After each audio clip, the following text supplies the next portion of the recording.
This Sunday, expect more uncomfortable temperatures. Humidity and heat will blanket the metro area. Good Sunday morning, everyone. I'm Duke Carter, and thank you all for joining us for the Sunday edition of the Eyewitness Morning News. Time now for a look at the forecast. Jay Gallet is here with a look. And Jay, another heat advisory today, right?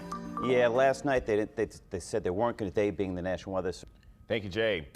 We begin with breaking news. A man is dead and a woman injured this morning after a shooting in New Orleans East. It happened near Bunker Hill Road just before 10 last night. The man was dead on scene and the woman was rushed to a hospital. Now, that part of New Orleans East has been a hotspot for crime this year. This is the third deadly shooting in that block of Bunker Hill Road in just 2 months. It's also the fourth fatal shooting in less than a year. Overnight, a man was severely stabbed on the West Bank. According to Jefferson Parish Sheriff deputies, it happened in Marrero near Freemark and Artesa Drive.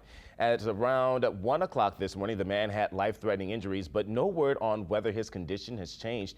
If you know anything that could lead to more information, call police. Well, we're learning more about one of New Orleans police officers involved in the Broadmoor crash that killed 3 people. Recent records show Colby Stewart, one of the 6 officers involved, was reprimanded in a previous incident where he failed to activate his dashboard camera in 2016. Records also revealed that Stewart failed to respond to several 911 calls to 1 year prior to that. Now, during the Broadmoor crash back in March, the officers violated police policy by chasing after 2 teens who were believed to be driving a stolen car. Those teens crashed into the Unity One hair salon, which caught on fire and killed both of them, as well as another woman who was inside of the salon.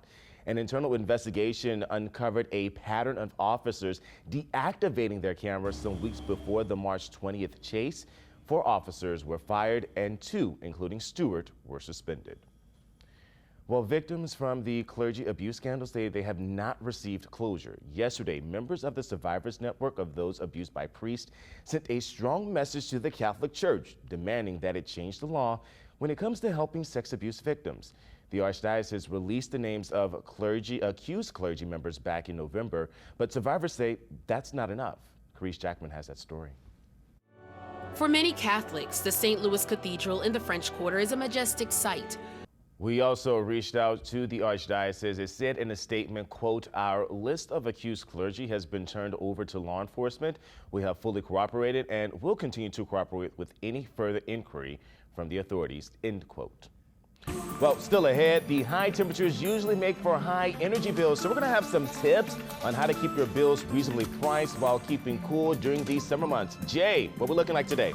Duke, it is going to be another hot and humid day, but we could see a little rain to help cool us off. I'll show you when it's going to roll around here when we come back. Time now, 6:09. Most people are stuck between keeping cool this summer and paying a high price on their energy bill. Now, during heat advisories like the one we're currently under, some of us choose immediate comfort and just worry about that electric bill later because, of course, we want to stay cool. So we do have some tips and tricks on keeping your bill down. First, you want to get your air conditioning unit inspected. The unit works best when it's leak-free. Also, keep your thermostat at 78 degrees. Every degree lower than that can raise your bill by 3%. And also, fans are another option that can keep you cool. Blinds and curtains keep all the sunshine out of your home as well. Now, if you need any more tips and information, visit the Entergy website. The link is currently on your screen. Going to switch gears and get a look at your forecast. Weather expert Jay Gallet is here. Hey, Jay. Hey, Duke, you left out the snowballs. You got to have lots of... You saw the video that they actually had a little video of the snowballs, but you have to have lots of snowball. That's a good suggestion, lots of snowballs. All right, strawberry's my favorite. All right. Time now, 6:26. On Sunday morning, put your hands up if you want to see the latest high fashion statement. It's right behind me, actually over here. It's nail art, as in fingernails. And Alina Chill will be our guide. If ever there was an art form that was literally hands-on, it's nail art. Tiny brushes, tiny strokes, on teeny tiny canvases. For some, getting a manicure these days is less maintenance and more masterpiece. Look at celebrities. Nails can be Good morning, sleepyheads. Time to rise and shine, and welcome back to the Sunday edition of the Eyewitness Morning News. We're going to kick it off with weather. Weather expert Jake LA is here with the latest on the forecast. What can we expect? So we have a few coastal showers at the moment. Heat advisory later on for today. It's going to be another one of those days, Duke, unfortunately. Take a look at the radar. We've been following the Kennedy grade changing scandal since we broke it back in March, and we found out that more than half of the students who were forced to retake classes this summer will not, and I repeat, will not get their diploma. And as Carice Jackman reports, this is the last thing those parents wanted to hear. The State Department of Education